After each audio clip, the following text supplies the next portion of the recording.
Kasalanan niya. Sabi ko, huwag kayong mapusok. Nandito po sa kulay ng ginto, ang ating 1 million cash.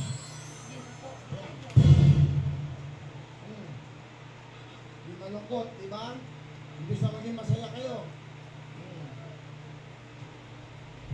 Huwag gamitin ang damdamin, ang emosyon. Ito marami nasisira. Gamitin ang utak. Alam niyo bakit? Nagpapasko eh.